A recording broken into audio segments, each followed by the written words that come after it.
2026 নির্বাচনের আগে উত্তরবঙ্গে যে স্ট্র্যাটেজি নিয়েছে তৃণমূল কংগ্রেস, তাতে কি বিজেপি ধুয়ে মুছে সাফ হয়ে যাবে? হ্যাঁ বন্ধুরা, উত্তরবঙ্গের কথাই বলছি। যে উত্তরবঙ্গ বিজেপির শক্ত ঘাঁটি নয়, যে উত্তরবঙ্গ বারবার দেখা গেছে বিজেপিকে সংসদীয় রাজনীতিতে মূলধন দিয়েছে, যে উত্তরবঙ্গ মানে আসন সংখ্যা সব থেকে বেশি। তো সেই উত্তরবঙ্গই কি এবার রাজনীতির পথ চলাতে, রাজনীতি যুদ্ধে সেই মূলধনী ব্যাপার বিজেপি হারিয়ে ফেলবে এবং দখল করে নেবে তৃণমূল? যে স্ট্র্যাটেজি তৃণমূল নিয়েছে তা কিন্তু ধীরে ধীরে সেই ইঙ্গিতই দিচ্ছে, বলছেন অনেক রাজনৈতিক বিশ্লেষক। মুখ্যমন্ত্রী মমতা বন্দ্যোপাধ্যায় তথা তৃণমূল সুপ্রিমো মমতা বন্দ্যোপাধ্যায় দ্বৈত চরিত্রেই তাকে বারবার দেখা যাচ্ছে উত্তরবঙ্গে। কখনো তিনি প্রশাসনিক কাজে যাচ্ছেন, প্রশাসনিক প্রধান হয়ে, মুখ্যমন্ত্রী হয়ে উত্তরবঙ্গের মানুষের জন্য সরকারি সুযোগ সুবিধা প্রদানে, আবার কখনো তৃণমূল সুপ্রিমো হয়ে তিনি সংগঠনকে একেবারে ভোকাল টনিক দিচ্ছেন। আর এভাবেই তিনি সুযোগ যে ব্যবহার করেছেন জন বার্লা ইস্যুতে, তার বলার অপেক্ষা রাখে না।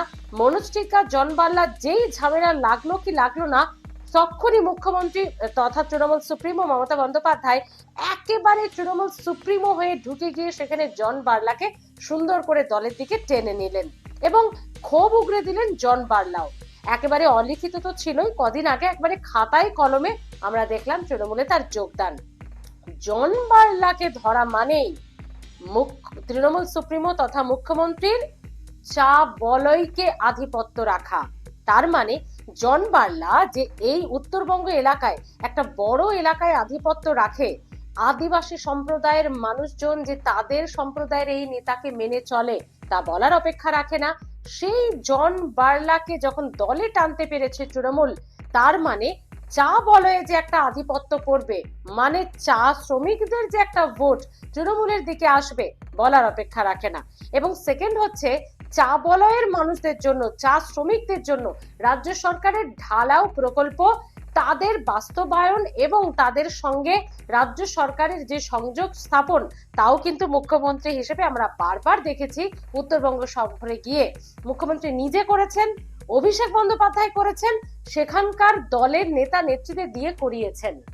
তার মানে উত্তরবঙ্গ তো ম্যাক্সিমাম এলাকাটাই চা বলয়, তাহলে একটা বড় ভোটার সংখ্যা সেখানে রয়েছে সব দিক থেকেই। তাহলে কি এবার তৃণমূল সেখানে ঢুকে পড়েছে?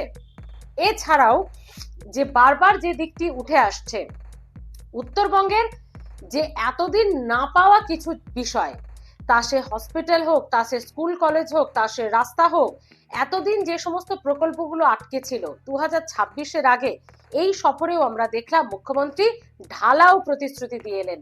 লক্ষ্মীর ভান্ডার নিয়ে কি বললেন?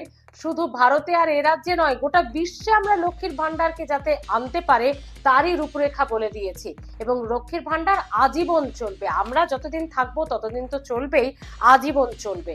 ভাবতে পারছেন যে এলাকায় মানুষজন এতদিন তাদের দিন আনা খাওয়া মানুষ, তাদের রুজি রোজগারের অভাব ছিল, তারা কি খাবে চা শ্রমিকরা সেটা বুঝে উঠতে পারতো না, সেখানে লক্ষ্মীর ভান্ডার যে আজীবন চলবে এত বড় প্রতিশ্রুতি। শুধু তাই নয়, সেখানকার পড়াশোনা, জীবনযাপন থেকে রাস্তাঘাট, জীবনের মান উন্নয়নেও বড় সড় ভূমিকা নিতে দেখা গেছে মুখ্যমন্ত্রীর চিন্তা ভাবনাকে।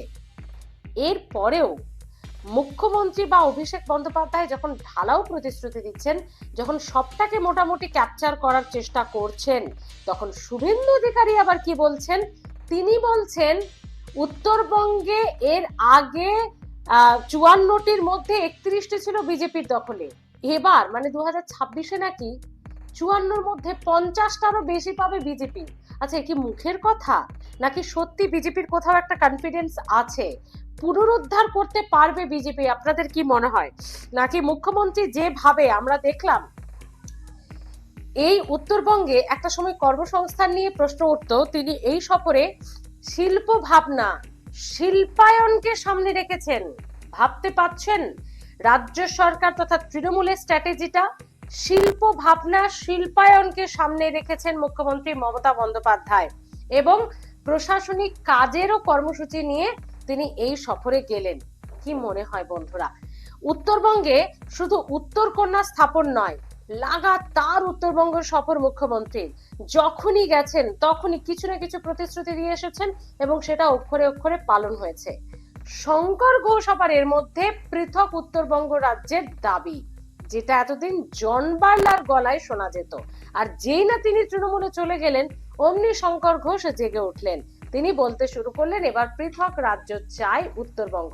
আচ্ছা, কোথাও কি একটা স্ট্র্যাটেজিতে যত তৃণমূল এগিয়ে যাচ্ছে, ঠিক কাজ করছে, উত্তরবঙ্গের মানুষকে ক্যাপচার করার চেষ্টা করছে, ততই কি সেখানে বিজেপির ক্ষমতা ধীরে ধীরে ব্যাকফুটে আসছে, ক্ষয়িষ্ণু হচ্ছে? জন বার্লা মনোজ টিকা ইস্যুতে এখন অতীত। এখন শঙ্কর ঘোষও কি খানিকটা বিজেপির অন্দরে কোথাও একটা যে দ্বৈত মত, কোথাও একটা দ্বিচারিতা, এই অভিযোগ যে আগেও তার বিরুদ্ধে উঠেছে, সেটাই দানা বাঁধছে সাধারণ কর্মী সমর্থকদের মধ্যে। যার অ্যাডভান্টেজ কি তৃণমূল নিয়ে নিতে পারে? আপনাদের কি মনে হয় দর্শক বন্ধুরা? অবশ্যই আপনারা সেটা জানাবেন। এবং যেটা শুভেন্দু অধিকারী বারবার বলছেন যে শুধুমাত্র উত্তরবঙ্গে নয়, তিনি আবার বলছেন যে ভবানীপুরেও নাকি হারবেন মুখ্যমন্ত্রী মমতা বন্দ্যোপাধ্যায়। কোথাও একটা কি উত্তরবঙ্গ কি তাহলে ঠিকঠাক দিশা দেখাতে পারছে না বিজেপিকে? 2026-এর আগে এই ঘন ঘন উত্তরবঙ্গে যাওয়া শুধু মুখ্যমন্ত্রী মমতা বন্দ্যোপাধ্যায় নয়, একেবারে অভিষেক বন্দ্যোপাধ্যায়ও। তাতেই কি এবার উত্তরবঙ্গের মানুষ তারা খানিকটা তৃণমূলমুখী হচ্ছে? বিজেপির কি মাটি সরছে? এই যে শিল্পায়ন ভাবনা উত্তরবঙ্গে, এবারের এই কর্মসূচি, এটা কত বড় ধাক্কা দিতে চলেছে 2026-এ বিজেপির শক্ত ঘাঁটিতে? মুখ্যমন্ত্রী কিছুদিন আগেও আমরা দেখলাম, যখন মাল মহকুমা ঘোষণা করা হলো, অভিষেক বন্দ্যোপাধ্যায় বলেছিলেন কথা দিয়ে যাচ্ছে, রাজ্য সরকার কথা রাখবে। মুখ্যমন্ত্রী তারপর সেখানে গিয়ে কি বললেন? আমি তোমাদের জন্য কাজ করব আর তোমরা তো বিজেপিকে ভোট দেবে। তার অভিমানী সুর, সেই অভিমান কি তাহলে এবার মিটতে চলেছে? মানে উত্তরবঙ্গের মানুষ মিটিয়ে দেবেন? কি মনে হয়? শিল্প ভাবনা যদি উত্তরবঙ্গে এই স্ট্র্যাটেজিটা খেলে দেয় তৃণমূল, তাহলে কি সত্যি বিজেপি সেখানে ধুয়ে মুছে সাফ? কিভাবে বিজেপি এর ড্যামেজ কন্ট্রোল করবে? আদৌ কি পুনরুদ্ধার করতে পারবে? বিজেপি নিজেদেরই তো লবিবাজিতে, নিজেদেরই তো গোষ্ঠী বিভাগে এতটা জর্জরিত হয়ে পড়েছে, তারই কি অ্যাডভান্টেজ নিয়ে নেবে তৃণমূল?